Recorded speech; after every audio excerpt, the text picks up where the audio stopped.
الحمد للہ وکفا والصلاة والسلام علی عبادہ الذین اصطفیٰ، خصوصاً علی افضلہم وخاتم النبیین محمد الامین وعلی آلہ وصحبہ اجمعین۔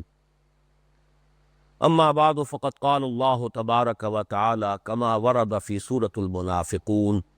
اعوذ باللہ من الشیطان الرجیم، بسم اللہ الرحمن الرحیم۔ هم الذين يقولون لا تنفقوا على من عند رسول الله حتى ينفضوا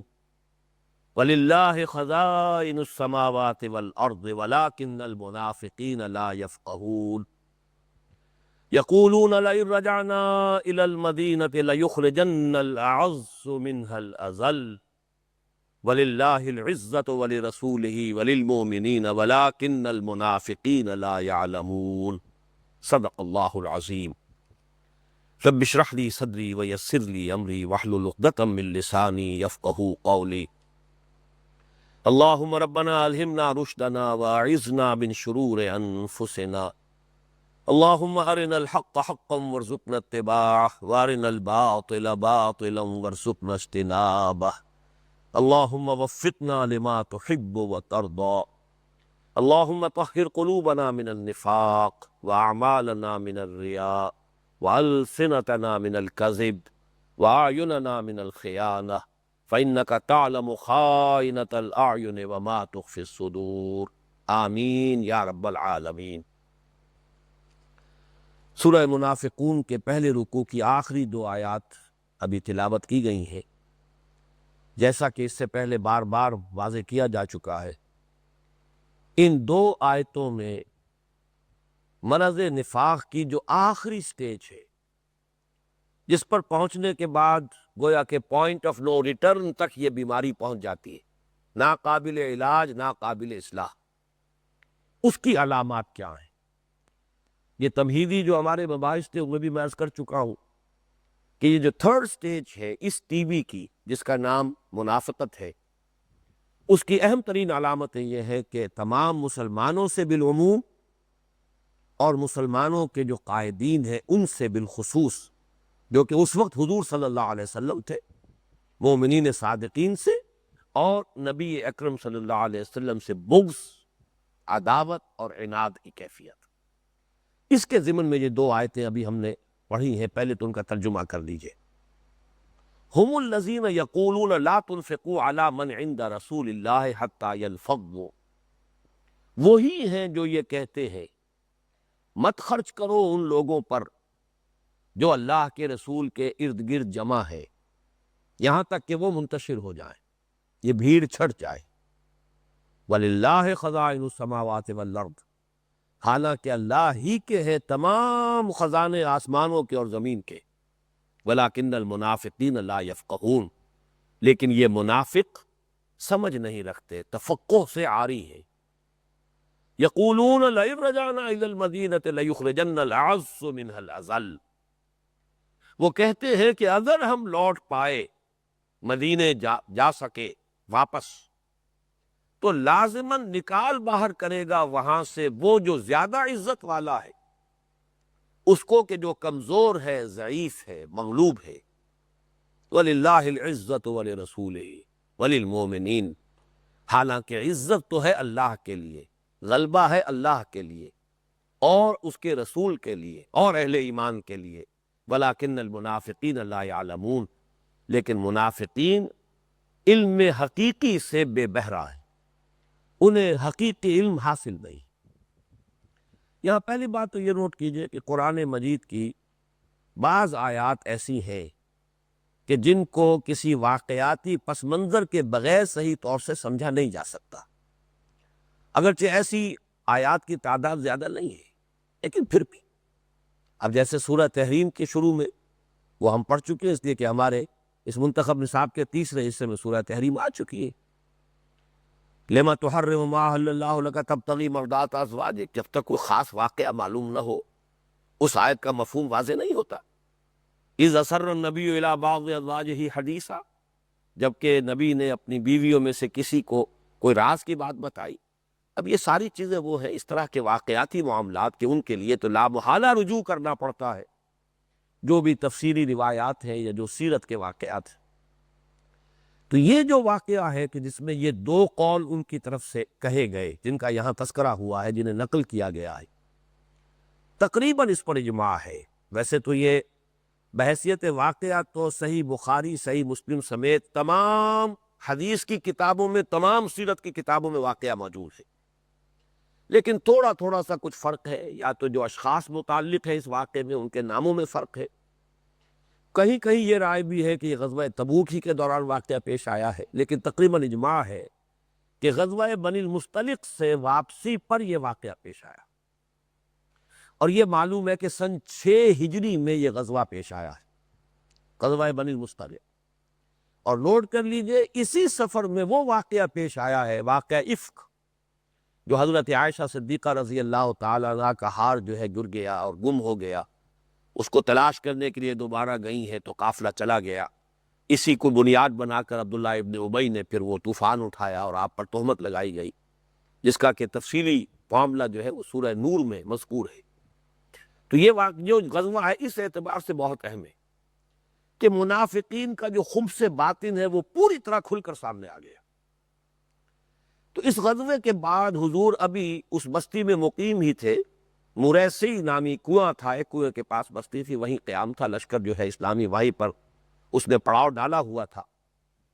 اس کنویں کے پانی پر دو مسلمانوں کے مابین کچھ تکرار ہو گئی، ہو جاتی ہے، برتن جہاں بھی ہو کھڑک جاتے ہیں، عام معاملہ ہے، آخر انسانی معاملات ہے۔ تو جو نام آتے ہیں زیادہ اہم اور مستند روایات میں، ان میں ایک تو تھے حضرت جہجہ ابن مسعود غفاری، یہ اگرچہ قبیلہ غفار سے تھے، لیکن ظاہر بات ہے کہ مدینے کے اعتبار سے چاہے یہ قرشی نہیں تھے لیکن مہاجرین میں سے تھے، اور خاص طور پر یہ کہ حضرت عمر کے ملازم تھے رضی اللہ تعالی عنہ، ان کے گھوڑے کی دیکھ بھال کرتے تھے، گویا کہ سائس کی حیثیت سے حضرت عمر کے ہاں ملازم تھے۔ دوسرے حضرت سنان ابن وبر الجہنی، ان کا تعلق تو ہے قبیلہ جوہینہ سے، لیکن یہ حلیف تھے بنی خزرج میں سے ایک خاندان کے، گویا کہ ایک کا تعلق مہاجرین کے ساتھ اور ایک کا تعلق ہو گیا، چاہے وہ بالواسطہ تھا، وہ انصار مدینہ کے ساتھ، خاص طور پر جو بڑا قبیلہ تھا خزرج، اور اسی قبیلے کا شخص تھا یہ عبداللہ ابن ابی ابن سلول۔ ان دونوں کے مابین کو تکرار ہوئی، تکرار زبانی سے آگے بڑھ کر کو ہاتھا پائی تک نوبت پہنچ گئی، حضرت جہجہ نے کہیں کوئی لات رسید کر دی۔ اب یہ ایک بڑا ہی توہین آمیز گویا کہ اقدام تھا، کسی کو لات مارنا، اس پر ہنگامہ ہو گیا اور جاہلیت کی آوازیں بلند ہوئیں کہ اب انہوں نے پکارنا شروع کیا۔ جہجہ نے آواز لگائی، مہاجرین کو آواز دی اپنی مدد کے لیے، ادھر سے سنان نے انصار مدینہ کی دہائی دی، خزرج والوں کو پکارا۔ اس پر ایک تو یہ کہ حضور صلی اللہ علیہ وسلم کو جب معلوم ہوا اور آپ تشریف لائے اس موقع پر، تو بڑے پیارے الفاظ ہیں جو آپ نے کہے، وہ میں آپ کو سنا دینا چاہتا ہوں۔ ما بال دعو الجاہلیہ، ہے مسلمانوں کیا ہو گیا تمہیں، تمہارا یہ کیا حال ہے؟ یہ جاہلیت کی پکار سن رہا ہوں میں،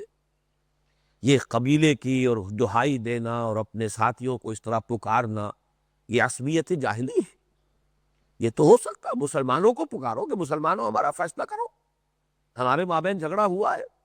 اس جھگڑے کو طے کراؤ، لیکن یہ کہ ان نسبتوں سے پکارنا کہ مہاجرین کو پکارا جا رہا ہے ایک طرف سے، دوسری طرف سے انصار کو پکارا جا رہا ہے، تو یہ تو دعوی جاہلیہ ہے، یہ حمیت جاہلی ہے۔ ما لکم ولدعوت الجاہلیہ، تمہیں کیا ہو گیا، تمہارا کیا سروکار اس دعوت جاہلی سے، تمہارا کیا تعلق، تمہیں تو اللہ تعالیٰ نے اس سے پاک کیا ہے، منزہ کر دیا ہے۔ دعوہا، چھوڑو اس کو، فإنہا منتنۃ،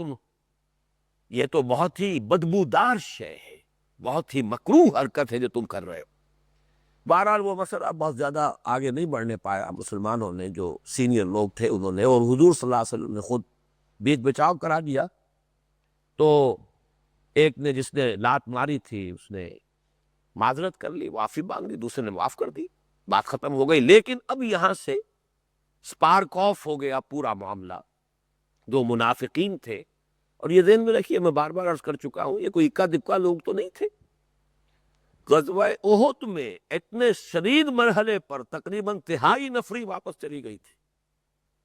اس سے ایک عام اندازہ کیا جا سکتا ہے کہ مدینے کے مسلمانوں میں سے جو قانوناً مسلمان شمار ہوتے تھے ان میں کیا نسبت و تناسب منافقین کا تھا. کہ ذرا غور کیجئے اس بات کو، کس قدر نازک مرحلہ ہے. 3000 کا لشکر پڑا ہوا ہے اور حضور کل 1000 کی نفری لے کر نکلے ہیں مدینے سے، اور ان میں سے 300 نکل گئے. تو اس سے اندازہ ہو جاتا ہے کہ تناسب جو تھا کوئی معمولی نہیں تھا. اب یہ منافقین جمع ہو گئے عبداللہ ابن ابی کے پاس کہ دیکھو یہ تم نے ہمارے لیے کیا معاملہ پیدا کر دیا ہے. اسے اور بھڑکایا. اسے تو چاہیے تھا، وہ تو تھا ہی، وہ سمجھیے کہ بارود کی ڈھیری، بھڑک اٹھا. اس نے بلکہ یہ کہا کہ در حقیقت یہ تم لوگوں نے کیا ہے جو کچھ کیا ہے. یہ بھک منگے کنگلے آ گئے تھے، مکے سے آ گئے، آس پاس سے آ گئے. تم انہیں کھانے پینے کو نہ دیتے، تم نے اپنے مکان تقسیم کر دیے، تم نے اپنی دکانیں تقسیم کر دی، تم نے ان پر خرچ کیا، انہیں کھلایا پلایا. اور ان کی مثال تو بالکل وہی ہے جو کہ عربی کا یہ مقولہ ہے، سمن کلبک یا کلک. اپنے کتے کو خوب کھلا پلا کے موٹا کرو، کسی دن تم ہی کو چیر پھاڑ کر کھا جائے گا. تو یہ گویا کہ تم نے انہیں پالا ہے، پوسا ہے، کھلایا ہے، پلایا ہے، اور آج یہ تم ہی کو کاٹ کھانے کو دوڑ رہے ہیں اور تمہاری توہین کر رہے ہیں. ان کی یہ جرتیں ہو گئی کہ ان میں سے ایک شخص نے جو ہے ہمارے ایک حلیف کو جو ہے لات مار دی. بہرحال اس وقت جب یہ بات ہو رہی تھی اس نے یہاں تک کہا کہ اب بھی ہاتھ کھینچ لو، مت خرچ کرو ان پر. لا تنفقوا علی من عند رسول اللہ، مت خرچ کرو ان لوگوں پر کہ جو اللہ کے رسول کے پاس جمع ہو گئے ہیں. یہ تو یہ کہ کچھ عرصے اگر ان کے اوپر تم خرچ نہیں کرو گے، عرصہ حیات تنگ ہو جائے گا تو یہ خود بخود منتشر ہو جائیں گے، حتیٰ ینفضوا، منتشر ہو جائیں گے. دیکھنا ان بستیوں کو تم کے ویراں ہو گئی. یہ سب جو ہے یہ تمہارا انفاق ہے، تمہارے صدقات ہیں کہ اس کے بل پر جو ہے یہ ساری جمعیت اور یہ شان و شوکت جو ہے نظر آ رہی ہے، سب تمہارا کیا درا. ہاتھ کھینچ لو اپنا. اور پھر آگے بڑھ کر اس نے کہا کہ ٹھیک ہے، اب بات یہاں تک پہنچ گئی ہے تو اس سے آگے ہم نہیں جانے دیں گے. اب اگر مدینے میں پہنچنا ہو ہی گیا، چونکہ سفر پر ہے، جب بھی مدینے پہنچ گئے تو یقیناً جو عزت والے ہیں یعنی ہم، اور سب سے بڑا تو اپنے آپ کو سمجھتا تھا الاعز، افعل التفضیل کا صیغہ، سب سے زیادہ عزت والا وہ اس کو نکال دے گا جو سب سے زیادہ کمزور ہے. ازل، یہ میں نے بارہ عرض کیا ہے کہ ذلیل کے لفظی معنی عربی زبان میں صرف کمزور کے ہیں. اردو میں جب یہ لفظ آتا ہے اسی لیے اس لفظ کو زبان پر لاتے ہوئے جو ہے کچھ ہچکچاہٹ ہوتی ہے کہ اس میں کمینگی کا ایلیمنٹ بھی شامل ہوتا ہے جب ہم کہتے ہیں ذلیل آدمی. تو یہاں جو ہے عربی میں ذلیل صرف کمزور کو کہتے ہیں، ازل نہایت کمزور. تو جو زیادہ عزت والے ہیں، طاقت والے ہیں، وسائل رکھنے والے ہیں، غالب لوگ ہیں، العزیز کہتے ہیں اسے کہ جس کا غلبہ ہو، وہ نکال باہر کریں گے ان کو جو کمزور ہے. وَلِلَّهِ الْعِزَّةُ وَلِرَسُولِهِ وَلِلْمُؤْمِنِينَ. اب یہ تبصرہ، یہ بعد میں اس پر گفتگو ہوگی. وہاں ایک نوجوان لڑکے سے تھے حضرت زید ابن ارقم انصاری، وہ بھی موجود تھے. انہیں اندازہ نہیں ہوا کہ یہ مومن صادق ہے، یہ ہماری بات جا کے بیان کر دے گا. باقی سب تو منافق تھے. انہوں نے آ کر اپنے چچا سے بات کی کہ یہ باتیں ہوئی آج وہاں. وہ انہیں لے کر حضور کی خدمت میں حاضر ہو گئے.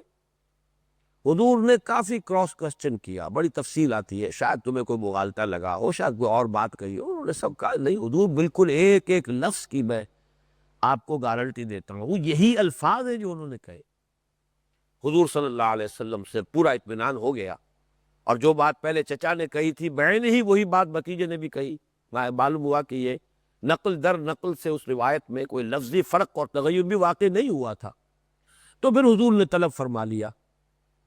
عبداللہ ابن ابی ابن سلول کو، اور اس سے وضاحت طلب کی. وہ صاف قسم کھا گیا، جھوٹ بول گیا، میں نے کہا ہی نہیں. ان کے لیے تو جھوٹی قسم کھانا جو ہے بائیں ہاتھ کا کھیل ان کا معمول تھا. اتخذوا ایمانہم جنۃ فصدوا عن سبیل اللہ، یہ تو ان کی گویا کہ بڑی پرانی عادت تھی، مستقل عادت تھی. اب معاملہ یہ ہوا کہ ایک طرف نوجوان ہے، کوئی اور گواہ تو موجود نہیں، دوسری طرف ایک بڑا رئیس انسان ہے، رئیس خزرج ہے، معمر آدمی ہے، صاحب حیثیت ہے، سردار ہے قوم کا، وہ بات کہہ رہا. تو سب لوگوں نے کہا حضور اس چھوکرے کی بات، اس نوجوان کی بات پر آپ نہ جائیے، یہ ہمارا صاحب حیثیت آدمی ہے، باعزت آدمی ہے، لہذا اب آپ اس معاملے کو رفع دفع کر دیجئے. حضور صلی اللہ علیہ وسلم نے یہ بات وہیں کہ وہیں روک دی. اگرچہ حضرت عمر نے یہ کہا کہ حضور یہ ثابت ہو رہا ہے کہ اس شخص نے یہ بات کہی ہے، اور یہ بچہ، یہ نوجوان جھوٹا نہیں ہے.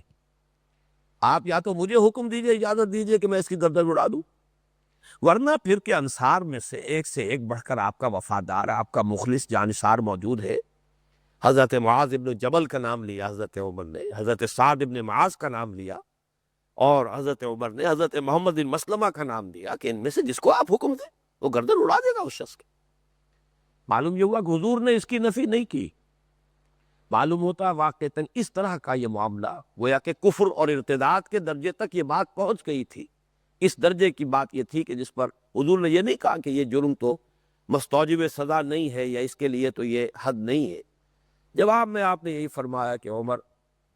دنیا اب کیا کہے گی کہ اب محمد نے اپنے ہی آدمیوں پر ہاتھ صاف کرنا شروع کر دیا۔ گویا کہ جو بھی وہ دعوت اور تحریک تھی اس کی مصلحت کو آپ نے سامنے رکھا۔ یہ بھی اندیشہ تھا کہ کوئی عصبیت ظاہری اٹھ کھڑی ہو اور منافقین جو ہے اس کے پشت پناہ بن کر، اس کے حمایتی بن کر کھڑے ہو جائیں۔ لیکن حضور نے ایک عجیب حکمت عملی اختیار کیا اس موقع پر، وہ یہ کہ فوراً آپ نے حکم دے دیا کوچ کرنے کا، یہاں سے فوراً جو ہے قافلہ اٹھاؤ اور سفر کرو، حالانکہ وہ وقت عام طور پر سفر کرنے کا نہیں تھا، اور پورے 30 گھنٹے مسلسل قافلے کو چلایا آپ نے، یہاں تک کہ لوگ تھک کر چور ہو گئے۔ یہ سب اس لیے کیا کہ یہ اثرات ذہن سے نکل جائیں۔ بہت تلخ واقعہ ہوا ہے، بہت تلخ باتیں ہوئی ہیں، مسلمانوں کی جمعیت پراگندہ نہ ہو جائے، عصبیت جاہلی بھڑک نہ جائے، تو اس سے یہ کہ ایگزاسٹ کر دو ان کو۔ تو 30 گھنٹے مسلسل سفر کے بعد پڑاؤ ڈالا ہے آپ نے، چنانچہ جو تھا جاتے ہی وہ لیٹا ہے، ڈھیر ہو گیا ہے، سو گیا، اس سے یہ کہ وہ تمام کیفیات اتر گئیں۔ اس کے بعد البتہ یہ ضرور ہوا ہے کہ چرچا جب ہو گیا تو جو اہل ایمان تھے مدینے کے انصار رضی اللہ تعالیٰ عنہم اجمعین، انہوں نے آپس میں چرچا شروع کیا، اور بات واضح ہوتی چلی گئی، ایک کے بعد ایک بات جو ہے کھلتی چلی گئی کہ واقعہ تو یہ ہوا ہے، عبداللہ ابن ابی سلول نے یہ کہا ہے۔ لہذا عام طور پر اب مسلمان جو تھے مدینے کے انصار، ان کی رائے عامہ جو ہے خلاف ہو گئی عبداللہ ابن ابی کی، یہاں تک کہ آخری جو ڈراپ سین ہے اس کا وہ یہ ہے کہ جب لشکر پہنچا ہے مدینے کے دروازے پر، تو عبداللہ ابن ابی کا جو بیٹے ہیں، اور وہ مومن صادق تھے، سچے مومن، ان کا نام بھی عبداللہ ہے، عبداللہ ابن عبداللہ،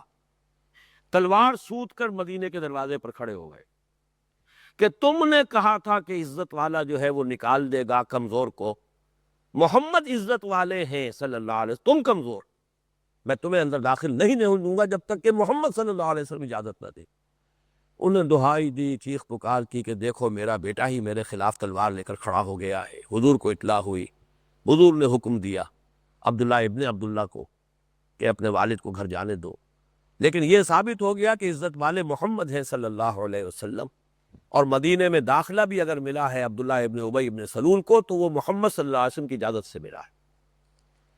اس واقعے کا کچھ تذکرہ محسوس ہوتا ہے کہ یا تو اسی کے لگ بھگ واقعہ تھا کہ جو سورہ توبہ کی آیت نمبر 74 میں بھی یہ بات آئی ہے،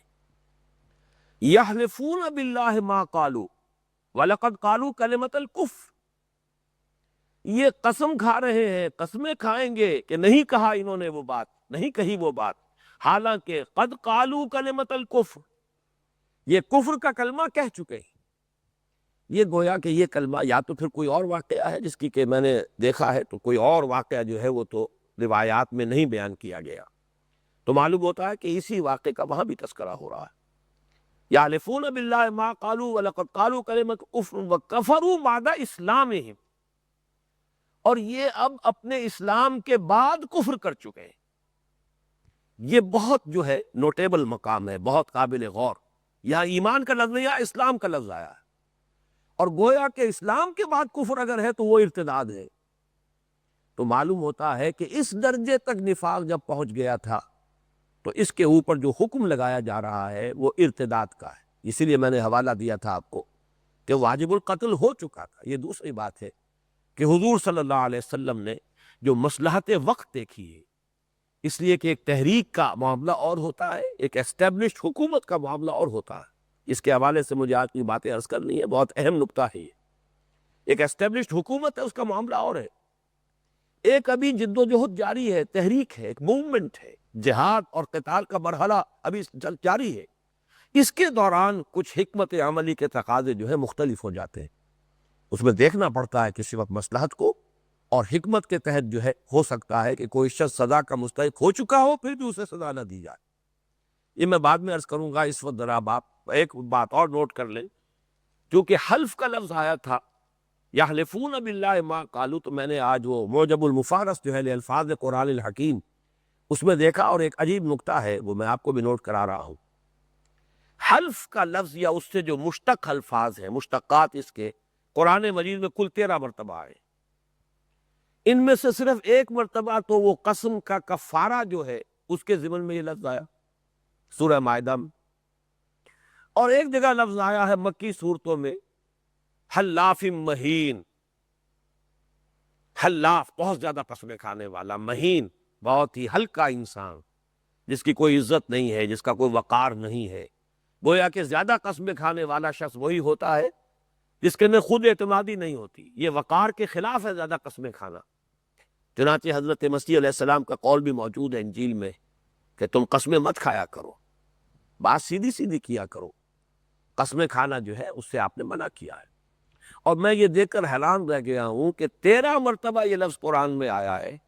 اس کے مشتقات، اور 11 مرتبہ صرف منافقین کے تذکرے میں آیا۔ یہ در حقیقت ایمان اور حلف جو ہے یہ انہی کی ڈھال تھی، اتخذوا ایمانہم جنۃ فصدوا عن سبیل اللہ، اسی لیے حلف یحلفون، یہ حلف اٹھا رہے ہیں، کہہ رہے ہیں کہ ہم تمہیں میں سے، حالانکہ وہ تم میں سے نہیں ہے۔ یہ ساری جو معاملے ہیں بار بار آئے ہیں حلف کے حوالے سے، انہی منافقین کا معاملہ۔ تو پہلے تو ان الفاظ کے حوالے سے اس آیت کو مزید غور کر لیجئے۔ ہم الذین یقولون، جب یہ آیتیں اتری تو حضور نے بلایا حضرت زید بن ارقم کو، وہ نوجوان جنہوں نے وہ آ کر بتایا تھا، ان کا کان پکڑا، چونکہ نوعمر تھے، کہا یہ کان سچا نکلا، یعنی اس کان نے جو سنا تھا سچ سنا تھا، اور تصدیق جو ہے قرآن نے کر دی۔ ہم الذین یقولون لا تنفقوا علی من عند رسول اللہ حتی ینفضوا، یہی ہے وہ لوگ جو کہتے ہیں، یعنی گویا کہ اللہ تعالیٰ کی طرف سے وحی الہی کے ذریعے سے، وحی جلی کے ذریعے سے تصدیق ہو گئی اس روایت کی، اس خبر کی۔ اور اسی میں یہ بات بھی نوٹ کیجئے، جماعتی زندگی میں اس طرح کی خبریں جو بھی امیر ہے، ذمہ دار ہے، اس کو پہنچا دینا ہرگز غیبت نہیں ہے۔ چنانچہ بہت سی چیزیں ایسی ہیں کہ جن میں جیسا کہ میں نے عرض کیا، ایک ریاست ہے، ایک عام معاشرتی احکام ہے، ایک ہے ایک موومنٹ، ایک جد و جہد، ایک تحریک، اس کے اعتبار سے فرق و تفاوت واقع ہو جاتا ہے۔ وہی بات ہے جس کو بارہا میں نے بیان کیا، ایک اسلامی ریاست کے اندر شورائیت کا نظام ہے، ایک اسلامی تحریک اور جماعت کے اندر شورائیت کا معاملہ ہے، یہ دونوں ایک دوسرے پر قیاس نہیں کیے جا سکتے، زمین و آسمان کا فرق۔ اسی طریقے سے یہ بات جا کر بیان کر دینا عام حالات میں، تو انما المجالس بالامانات، آپ کسی مجلس کے اندر بیٹھے ہوئے، اس مجلس میں جو بات ہوئی ہے تو عام قاعدہ یہ ہے کہ یہ امانت ہے، اب اس کو کہیں اور نقل کرنا جو ہے وہ درست نہیں ہے۔ لیکن ایک تحریک، اس کے حوالے سے یہ ضروری ہے کہ جو بھی ذمہ دار شخص ہے، جو بھی صاحب امر ہے، اور اس وقت حضور تھے صلی اللہ علیہ وسلم، ان تک بات پہنچا دی جائے تاکہ ان کے علم میں یہ بات آئے کہ جماعت کے اندر یا ہماری اس جمعیت کے اندر کیا کیا خرابیاں پیدا ہو رہی ہیں، لوگوں کے ذہنوں میں کیا کیا جو ہے وسوسے آ رہے ہیں، کس طریقے سے ان کو پھیلایا جا رہا ہے، اس سے کیا کیا اندیشے اور خطرات پیش آ سکتے ہیں تحریک کو اور ہمارے مقصد کو، کیا کیا نقصانات پیدا ہو سکتے ہیں۔ تو یہ چیزیں گویا کہ اس اعتبار سے کہ ان کی نیت ان کی توہین و تذلیل کی نہیں تھی، بلکہ دین اور اقامت دین کی اس جد و جہد کے نصح و اخلاص کا تقاضا یہ تھا کہ وہ جا کر وہ بات بتا دے، لہذا کوئی گرفت ان پر نہیں کی گئی، بلکہ جب یہ آیت نازل ہوئی حضور نے بلا کر گویا کہ شاباش دی، کان سے پکڑ کر کہا یہ کان سچا نکلا، یعنی یہ اس کان نے جو کچھ سنا تھا اس کی تصدیق اور تصویب جو ہے وہی الہی کے ذریعے سے ہو گئی۔ ہم الذین یقولون لا تنفقوا علی من عند رسول اللہ حتی ینفضوا، یہ ینفضوا جو ہے یہ سورہ جمعہ میں بھی لفظ آ چکا ہے، وَإِذَا رَأَوْا تِجَارَةً أَوْ لَهْوًا انفضوا الیہا وترکوک قائما، یہ جو لفظ ہے کسی کو چھوڑ کر چلے جانا، منتشر ہو جانا، تو یہی لفظ استعمال کیا انہوں نے کہ تم خرچ کر رہے ہو، کھلانے پلانے کا اہتمام کر رہے ہو، لہذا یہ جمع ہے، اگر کوئی فاقے آ گئے اور سختیاں آ گئیں اور ان پر تم نے خرچ کرنا روک دیا، بند کر دیا اور ہاتھ روک لیا، تو یہ خود یہاں سے یہ بھیڑ منتشر ہو جائے گی۔ حتیٰ ینفضوا، وَلِلَّهِ خَزَائِنُ السَّمَاوَاتِ وَالْأَرْضِ، حالانکہ حقیقت تو یہ ہے کہ اللہ ہی کے قبضہ قدرت میں ہے تمام خزانے آسمانوں کے بھی اور زمین کے بھی، وَلَكِنَّ الْمُنَافِقِينَ لَا يَفْقَهُونَ، لیکن ان منافقوں کو اس کا فہم اور تفقہ حاصل نہیں۔ یہ تو سیدھی بات ہے، جبکہ وہاں بھی فرمایا گیا فَطُبِعَ عَلَىٰ قُلُوبِهِمْ فَهُمْ لَا يَفْقَهُونَ، اور سارا نفاق کا معاملہ ہے اس بنا پر کہ اصل فہم، اصل سمجھ، اپنے اصل نفع اور اصل نقصان کی پہچان نہیں رہی، تبھی تو انسان نفاق کی طرف جاتا ہے۔ یقولون لئن رجعنا الی المدینۃ لیخرجن العز منها الاذل، وہ کہتے ہیں یہ، انہوں نے کہا ہے یہ کہ اگر ہمارا پہنچنا ہو گیا مدینہ منورہ تو پھر وہاں سے جو عزت والا ہے وہ ان کمزوروں کو نکال باہر کرے گا۔ وَلِلَّهِ الْعِزَّةُ وَلِرَسُولِهِ وَلِلْمُؤْمِنِينَ، اس آیت کا میں نے آج کل جو تقاریر میں کر رہا ہوں نظام خلافت سے متعلق، اس کا کئی مرتبہ حوالہ دیا اس آیت مبارکہ، اس لیے کہ حضرت مقداد ابن اسود رضی اللہ تعالیٰ عنہ کی جو روایت آتی ہے کہ حضور صلی اللہ علیہ وسلم نے فرمایا لا يبقى على الارض بیت غبر ولا مدر الا ادخلہ اللہ کلمۃ الاسلام بعز عزیز او ذل ذلیل اما يعزهم اللہ فیجعلهم من اہلها واما یذلهم فیدینون لها۔ تو یہ جو الفاظ آئے اس کو نوٹ کر لیجئے، اس پر حضرت مقداد نے کہا وَيَكُونَ الدِّينُ كُلُّهُ لِلَّهِ، پھر وہ بات ہو جائے گی کہ دین کل کا کل اللہ کے لیے ہو جائے۔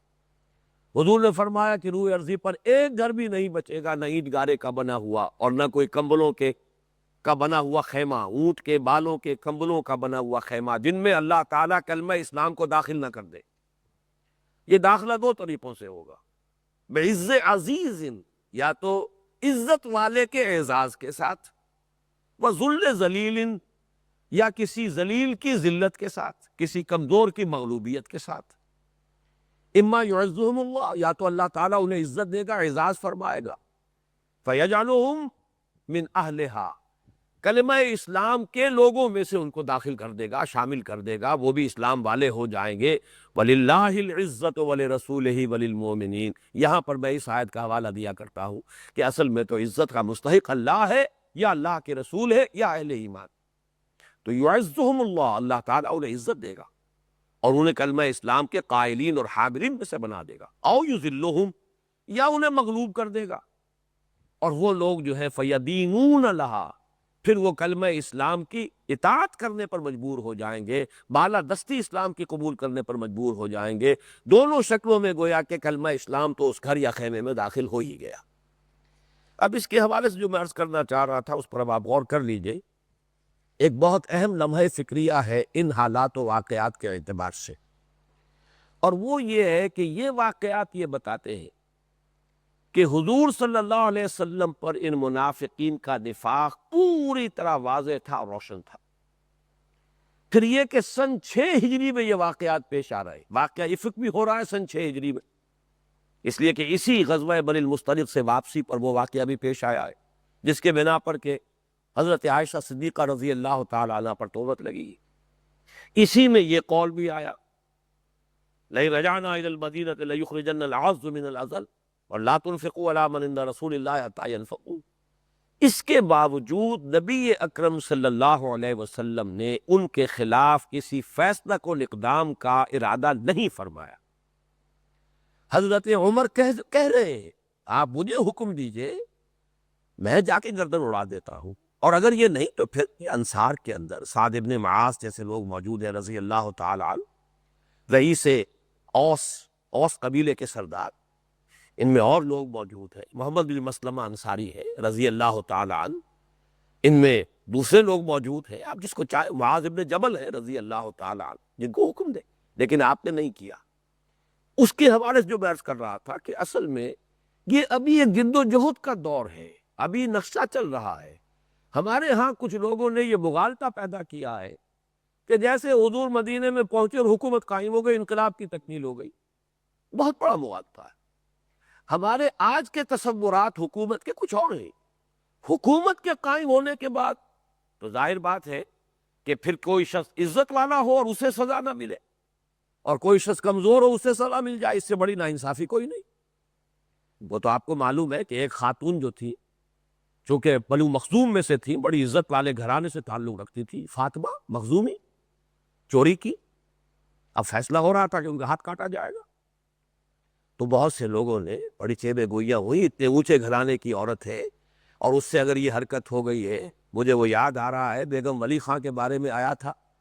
کہ وہ لندن کے ایک سٹور سے جو ہے کوئی انڈر ویئر چراتی ہوئی پکڑی گئی تھی. تو نہ معلوم کس وقت کسی انسان سے کیا ہو جاتا ہے، کوئی حرکت جو ہے سرزد ہو جاتی ہے. اس حوالے سے اس خاتون سے بھی، فاطمہ مخزومیہ جو ہے، ان سے یہ حرکت سرزد ہو گئی. تو حضرت انس کو بنایا کہ سفارشی، کہ یہ حضور کا بڑا پیارا ہے، لاڈلا ہے، خادم ہے. اور انہوں نے سفارش کی تو حضور نے کیا الفاظ آپ کو یاد ہے، کس قدر سخت الفاظ آپ نے فرمائے. پچھلی قومیں اسی لیے تو ہلاک ہوئی کہ وہ جرم اگر کوئی غریب کرتا تھا، کمزور آدمی کرتا تھا، اس پر حد جاری کرتے تھے. کوئی طاقتور پیسے والا اور کوئی حیثیت والا کرتا تھا، اس کو اوپر حد جاری نہیں کرتے تھے.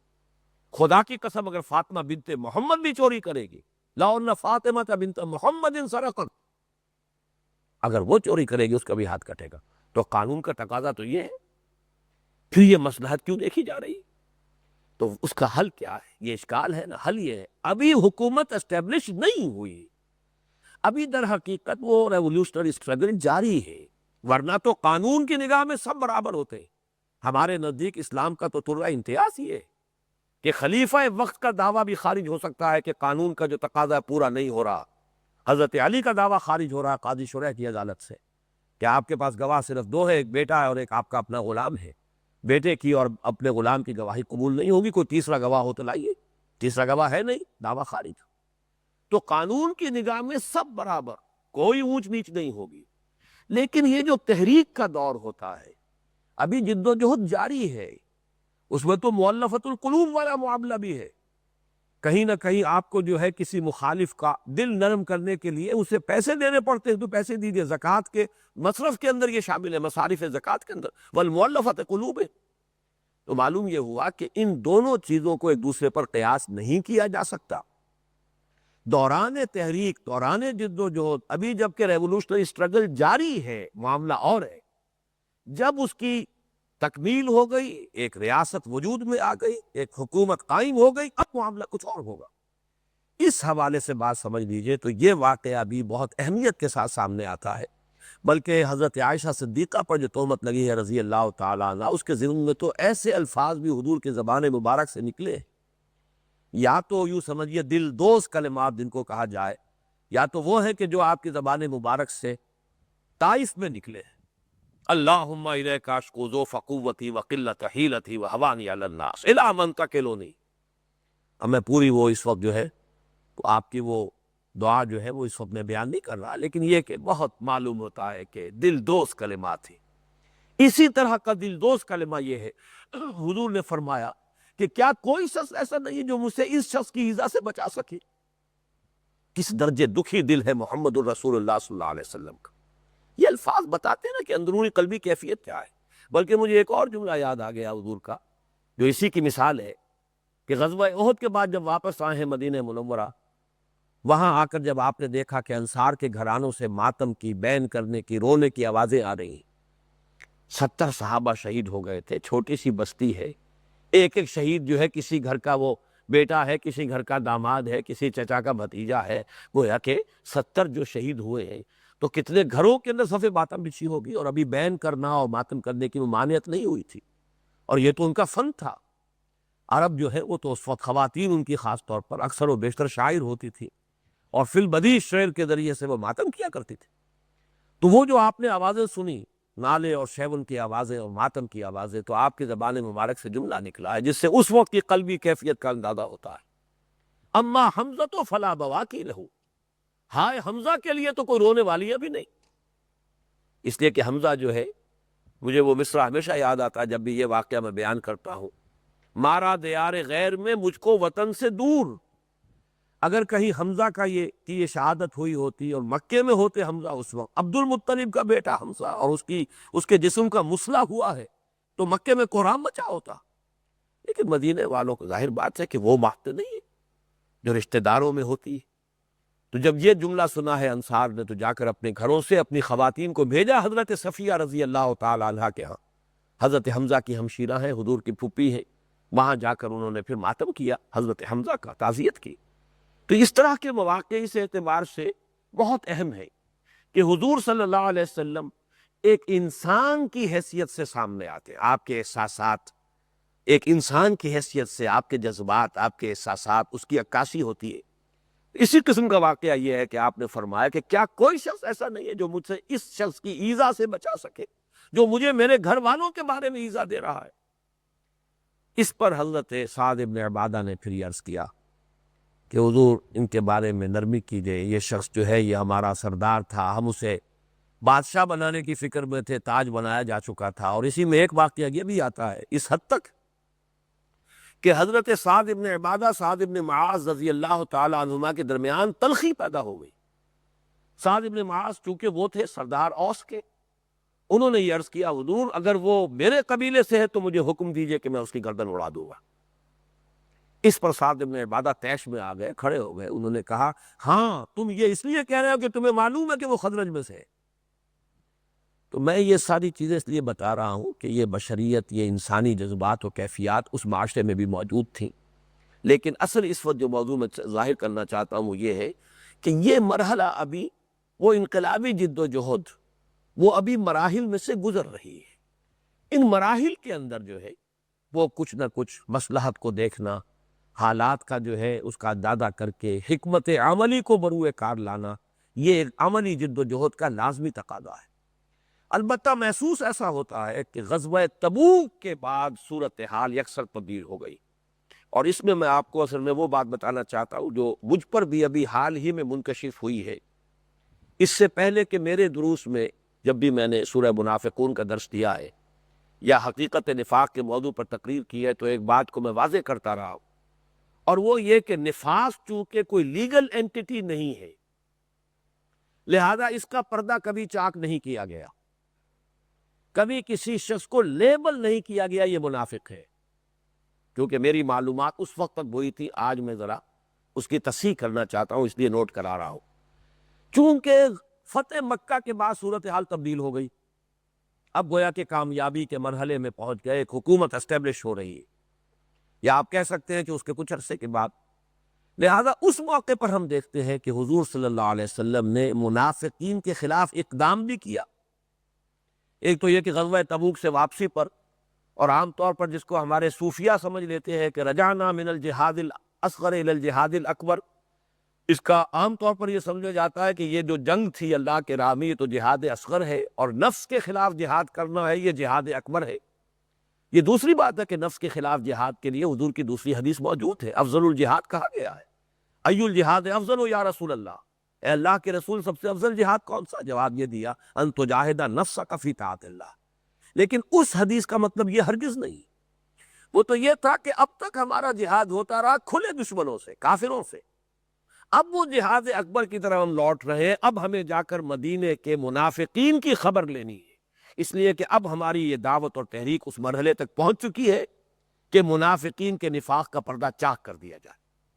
چنانچہ ایک بات تو معلوم تھی پہلے بھی، وہ تو قرآن مجید کی نص قطعی سے ہمیں کیونکہ معلوم ہوتی ہے، اس میں تو کسی اشتباہ کا سوال نہیں، کہ حضور نے غزوہ تبوک سے واپسی پر جو مسجد کے نام سے ایک اڈا تعمیر کیا گیا تھا، نام نہاد مسجد زرار، اسے منہدم کیا، اور اس کو بنانے والے جو 12 تھے لوگ وہاں کے سردار، ان کی بھی گویا کہ اس حوالے سے تشہیر ہو گئی کہ جب ان کی بنائی ہوئی عمارت کو مسجد زرار قرار دے کر اور کفر اور فساد کا اڈا قرار دیا گیا تو گویا کہ ان کا بھی پردہ چاک ہو گیا۔ لیکن ایک اور روایت ہے جو مجھے حال ہی میں اصل میں مجھے بتایا گیا کہ پروفیسر حافظ احمد یار صاحب نے اپنے درس میں کہیں حوالہ دیا تھا کہ کسی روایت کا کہ جس میں حضور نے کچھ منافقین کے نام لے کر کہا کہ مسجد سے نکل جاؤ۔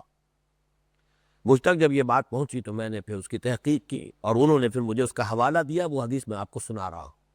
کہ یہ معاملہ ہوا ہے جہاں تک میں سمجھتا ہوں کہ اس وقت جب کہ منافقین کے خلاف اقدام کا فیصلہ ہو گیا، ان کے نفاق کا پردہ چاک کرنے کا بھی فیصلہ ہو گیا، اس لیے کہ اب فیصلہ کن غلبہ اسلام کو حاصل ہو چکا۔ یہ روایت جو ہے یہ حافظ بیہقی نے نقل کی ہے، اور اس کے راوی اس روایت کے مطابق حضرت عبداللہ ابن مسعود ہے رضی اللہ تعالی عنہ، اور یہ ابن کثیر رحمۃ اللہ علیہ کی سیرت النبوی ایک کتاب جو ہے سیرت کے موضوع پر ہے، اس کی 4 جلد کے صفحہ 50 پر انہوں نے حوالہ دیا حافظ احمد یار صاحب نے، میں پورا حوالہ بھی آپ کو اسی لیے بتا رہا ہوں۔ عن ابن مسعود رضی اللہ تعالی عنہ قال خطبنا رسول اللہ صلی اللہ علیہ وسلم فقال، حضرت عبداللہ ابن مسعود سے روایت کیا گیا ہے، انہوں نے فرمایا کہ حضور نے خطبہ ارشاد فرمایا ہمیں، اور یہ فرمایا ان منکم منافقین، دیکھو مسلمانوں تم میں کچھ منافق بھی موجود ہیں، فمن سمیتہ فلیقم، تو جس جس کا میں نام لیتا جاؤں وہ کھڑا ہوتا جائے، قم یا فلانو، اب آپ نے نام لینے شروع کیے، اے فلاں کھڑے ہو جاؤ، قم یا فلان، اے فلاں تم بھی کھڑے ہو جاؤ، قم یا فلان، اے فلاں تم بھی کھڑے ہو جاؤ،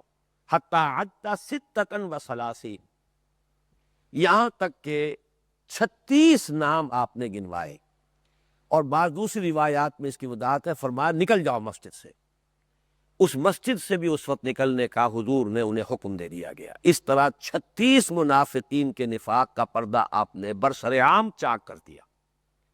اس کے بعد یہ روایت لمبی ہے، ثم قال ان فیکم او ان منکم منافقین فصلوا اللہ العافیہ، صرف یہی منافق نہیں ہے جو میں نے نام لے دیے ہیں جن کو یہاں سے مسجد سے نکال دیا، تم میں اور بھی منافق موجود ہیں، لیکن اللہ سے عافیت طلب کرو، یعنی یہ کہ ان لوگوں کو گویا کہ ابھی متنبہ کیا ہے کہ اپنی اصلاح کی کوشش کرو، اپنے حالات کو بہتر بنا لو، ورنہ وہ وقت بھی آ سکتا ہے کہ تمہارا بھی پردہ اسی طور سے چاک کر دیا جائے۔ پھر اسی میں آگے ہے وضاحت، قال فمر عمر رضی اللہ تعالی عنہ برجل مقنع، حضرت عمر کا، شاید اس مجلس میں حضرت عمر موجود نہیں ہوں گے جبکہ یہ خطبہ دیا آپ نے اور اس طریقے سے 36 منافقین کا نام لے لے کر انہیں مسجد سے نکالا، لیکن اس کے بعد یہ واقعہ پیش آیا کہ حضرت عمر کا گزر ہوا ایک شخص پر سے کہ اس نے اپنا منہ جو ہے وہ اپنا سر خوب کپڑے میں لپیٹا ہوا تھا، شرمساری کی وجہ سے وہ اپنے آپ کو روپوش رکھنا چاہتا تھا لوگوں سے، وَقَدْ كَانَ بَيْنَهُ وَبَيْنَهُ مَعْرِفَةً، اور ان دونوں میں حضرت عمر میں اور اس شخص میں کچھ تعارف تھا، وہ ایک دوسرے کو جانتے تھے، فَقَالَ مَا شَأْنُكَ، تو حضرت عمر نے رضی اللہ تعالیٰ عنہ عام انداز میں پوچھا بھائی تمہارا یہ کیا حال ہے، کیوں اس طریقے سے اپنا سر اور اپنا جو ہے منہ پورا لپیٹا ہوا ہے، کیا معاملہ ہے؟ فَأَخْبَرَهُ بِمَا قَالَ رسول اللہ صلی اللہ علیہ وسلم، تو اس شخص نے پھر حضرت عمر کو واقعہ بتایا کہ یہ واقعہ ہے، حضور نے اس طرح سے فرمایا ہے، اس طرح ہماری جو ہے وہ توہین ہوئی ہے یا بے عزتی اور تذلیل ہوئی ہے، اس طریقے سے ہماری جو بھی ہے ہمارا پردہ جو ہے ناموس کا چاک ہوا ہے۔ فقال عمر، اب اس پر حضرت عمر وہ دوستی جو بھی ہوگی، تعلقات جو بھی ہوں گے، حضرت عمر کے لیے نزدیک تو پرے کا کی وقت رکھنے والے نہیں۔ فقال عمر بعدا لک سائر اليوم، انہوں نے کہا اب تمہارے لیے ہلاکت ہے ہمیشہ ہمیشہ کے لیے، تم تو برباد ہو گئے ہمیشہ کے لیے، تمہارے بارے میں اللہ کے رسول کا یہ فیصلہ ہے صلی اللہ علیہ وسلم۔ تو یہ روایت جو ہے حافظ بیہقی نے نقل کی ہے اور اس حوالہ دیا ہے، سیرت ابن کثیر میں اس کا موجود ہے۔ پھر دلائل النبوہ ایک کتاب ہے امام بیہقی کی، اس کی بھی 6 جلد میں صفحہ 286 پر یہ روایت موجود ہے۔ تو اس سے اندازہ ہوتا ہے کہ جب وہ حکومت پورے طور سے اسٹیبلش ہو گئی تو اس کے بعد وہ مرحلہ بھی آ گیا کہ نہ صرف یہ کہ حضور نے عملاً اقدام فرمایا کہ ان کا وہ اڈا جو ہے مسمار کر دیا جو انہوں نے مسجد کی صورت میں اور مسجد کے نام پر تعمیر کیا تھا، مسجد زراعت، بلکہ کچھ منافقین کا پردہ بھی چاک کر دیا۔ اسی کے حوالے سے مجھے ایک بات سمجھ میں آتی ہے کہ قول ہے حضرت حذیفہ کا رضی اللہ تعالیٰ، ایک تو یہ بات نوٹ کر لیجئے کہ اس کا یہ مطلب ہرگز نہیں ہے کہ تمام منافقین کے نام آ گئے، کل 36 منافق نہیں تھے مدینے کے اندر،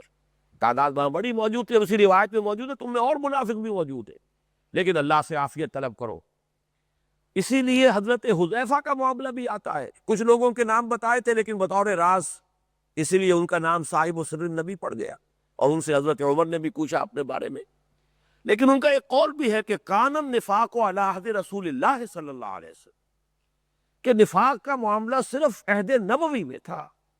اس کے بعد اب اس کا کوئی سوال نہیں۔ اس کے یہ معنی تو ہرگز نہیں ہے کہ نفاق کا مرض ختم ہو گیا، نفاق کا مرض تو جیسے پہلے تھا اب بھی ہے اور ہمیشہ رہے گا،